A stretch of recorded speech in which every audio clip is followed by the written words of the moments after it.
Gaming Manual. Fester's Quest is a decent game, and it has a linear path as I said before, and while it does start off hard because of only the 2 health points in maze-like structure, if you can get past the first boss, it becomes a much funner game, and more enjoyable. If you play the US version, you will need the turbo controller in order to play the game. However, I recommend the European version, as that is very doable without the turbo controller. Fester's Quest is definitely one that's overlooked. Hey everyone, this is Josh from the Gaming Manual, and today on Treasure Trove, we will be taking a look at Fester's Quest for the NES. Yeah. Fester's Quest is a unique game because there's actually 2 versions of it. There's the regular US version, which actually requires a turbo controller to play. And yeah, that was done intentionally. The European version actually has a lower reset time and half the health on the enemies, so you can actually play the game as intended without having to use a turbo controller. You only start with 2 hit points, but there are 2 power-ups hidden within the game, each one increasing your maximum health by 1.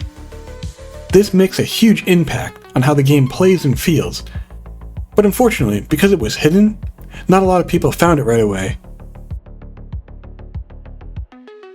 Fester's Quest is known for being a more difficult game, but with the right knowledge, it can be much easier of a game. Using this knowledge will make the game a lot easier and more approachable. The most important thing that I like to note is that the first level, where you're in the neighborhood, and the last level, on the alien UFO, are the only 2 levels that actually have any kind of puzzle elements or maze-like structure to them, with dead ends. All of the other levels are actually straightforward. There's no dead ends or hidden alcoves that you need to go into. All you do is go from boss to boss in a very linear path. Strange that only the first and last level have any maze structure to them. However, that's probably because of the rentals. You only start with the 2 health, but it can be upgraded to 4. So by default, it starts off a little bit more difficult, just in the fact that you think you can only take 2 hits. One thing to take note of is that you're going to want to check every house. And while it may seem strange, it's helpful because they all contain power-ups and give you access to items. For this game, the A button will use whatever item you currently have selected, or if you're standing on the top of stairs, will allow you to transition up or down into a new area. The B button will fire your gun or your whip depending on which one you have selected. The Start button will pause the game and bring up the menu screen where you can also choose a new item. The Select button will actually pause the game during gameplay. The directional pad will move Fester up, down, left, or right. However, when you enter a building, it becomes first person, so you'll instead be using the left and right to turn left and right, and up will move you forward, and down will move you backward. It's important to know for when you're trying to navigate through these areas later on, as the majority of the bosses will require you to navigate through some sort of maze like this before you can fight them. Another thing to mention is you're going to see a lot of hot dog stands. These aren't just decorations. You can actually buy hot dogs for $5. This heals you back to full health. Additionally, there are power-ups for both the gun and the whip. For the gun power-up, it will be written with the words gun in blue or red. The blue ones will power up the gun to the next level.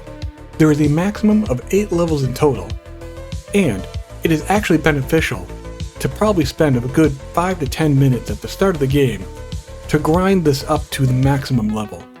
It doesn't take too long due to the rapid respawns of enemies, and it is a noticeable upgrade that will help you through most of the game. Just be careful, because if you find a red or orange gun, it actually powers it down by 1 level. Make sure you avoid these as best you can.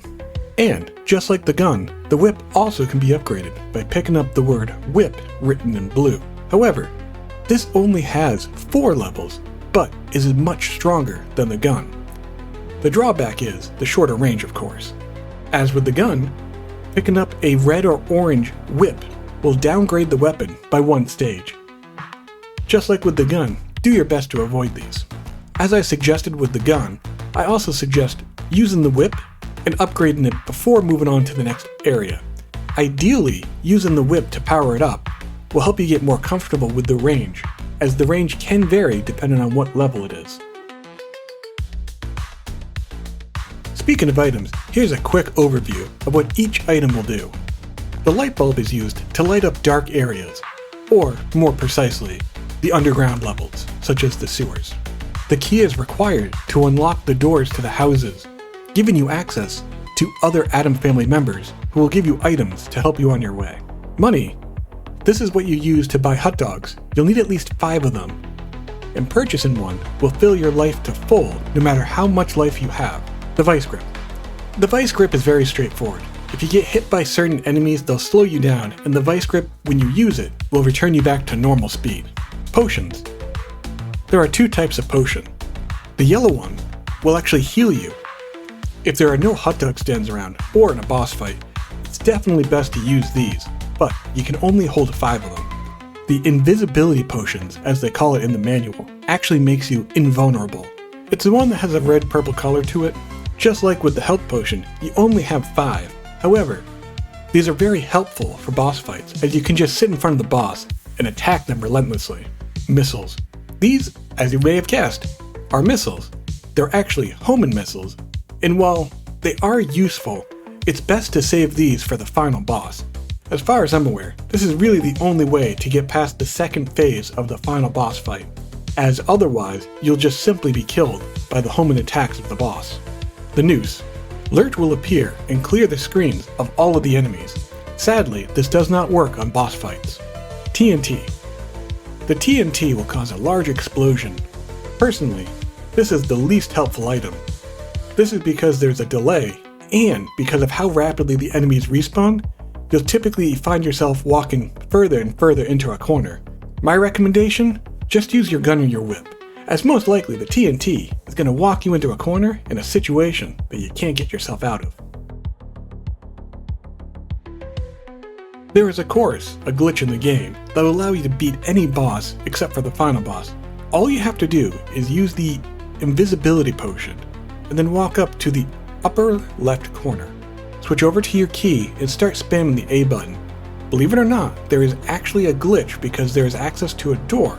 Even though you're technically in the boss room, there is an overlay that allows you to access the door in which Thing gives you the invisibility potion. Doing this during boss fights will immediately kill the boss when you leave the house, but you'll get all your potions back. Pretty neat trick. Fester's Quest is a decent game, and it has a linear path as I said before, and while it does start off hard because of only the 2 health points in maze-like structure, if you can get past the first boss, it becomes a much funner game, and more enjoyable. If you play the US version, you will need the turbo controller in order to play the game. However, I recommend the European version, as that is very doable without the turbo controller. Fester's Quest, it's definitely one that's overlooked. This is Josh from the Gaming Manual. If you like what you saw, hit the like and subscribe button if you haven't already. Let us know of your opinion of the game in the comments below, and we'll see you in the next video. Gaming Manual